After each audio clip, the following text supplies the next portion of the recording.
What does codependency actually look like visually? Today, I'm going to share a diagram that I often use with my clients in my office that demonstrates the difference between unhealthy codependency in your relationship and healthy interdependence. So I look forward to sharing this with you. I'll start from the beginning of the relationship. When two individuals meet, it can be quite exciting. The chemistry is emotional and biological in that neurochemicals like adrenaline, serotonin, and dopamine are created in the brain. This provides a kind of rush or high that is very real. You miss each other, you talk to each other often and text. At this stage, holding each other's hand or a kiss is very electrifying. Eventually, the newness of it all creates an infatuation or enmeshment with each other. You want to spend every waking moment together at this stage. Eventually, each person temporarily leaves their own individual bubble to join in together into one bubble.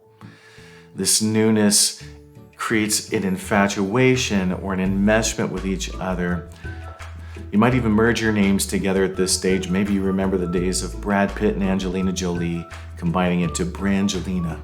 There aren't any arguments at this stage, just a desire to be with and please each other. The reality, however, is that enmeshment doesn't last, and it won't hold a relationship together. Each person is autonomous at the end of the day. This means that each person is aware of their own personal thoughts and opinions, wants, needs, and personal identity. This individuation or differentiation is important to the development of the relationship. Just as a child seeks more independence and autonomy as he or she separates from the dependence of the mother, so couples must have a secure sense of who they are as well. Rather than being enmeshed, the couple needs to contribute their part to the coupleship by putting one foot into the coupleship circle. Each individual contributes to the coupleship by doing their part and staying committed, building trust, having friendship, intimacy, love, and partnership in life. Participating in the coupleship is ideally a reciprocal process where each person is doing their part to support the other. This creates something called a healthy interdependency. And this is formed as each person is sensitive to the other in giving and receiving love and making the other person a priority. This is what relationship researcher John Gottman calls turning towards each other. The result is a healthy relationship in which there is a sense of we rather than a roommate situation. In fact, a healthy culture is actually formed together. The next picture demonstrates a relationship that begins to go wrong. When problems in the relationship occur, one person may leave their autonomous bubble and jump into the other person's bubble. All of a sudden, healthy balance shifts where the coupleship is no longer active, and the identity and autonomy of the other is gone in hopes of changing the other person.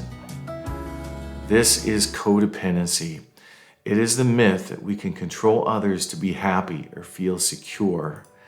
Feeling control or the lack of it is at the heart of codependency.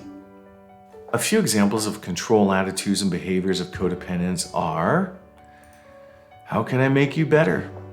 How can I fix you? I'll be okay if you're okay. If you get better, I'll get better. My life is spent meeting your needs. I don't know what I need. My self-esteem is based on your acceptance or rejection of me. I've never seen codependency actually help a person get the relationship that they want.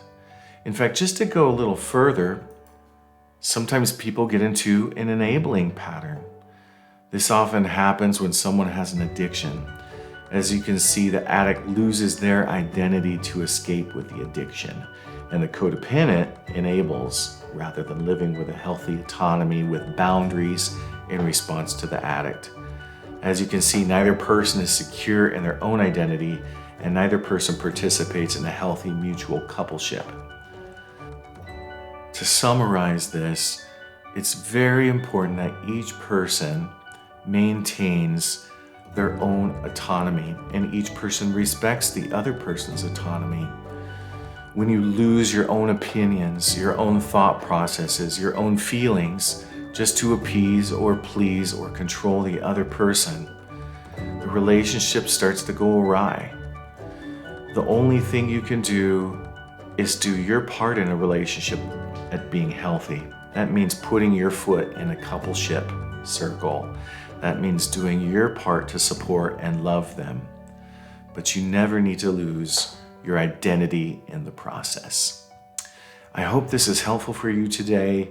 If you find this, please share it with your friends. Place some comments below. I would love to discuss any questions that you might have or hear your comments. Please click like and subscribe if you're enjoying this material. I look forward to seeing you next time.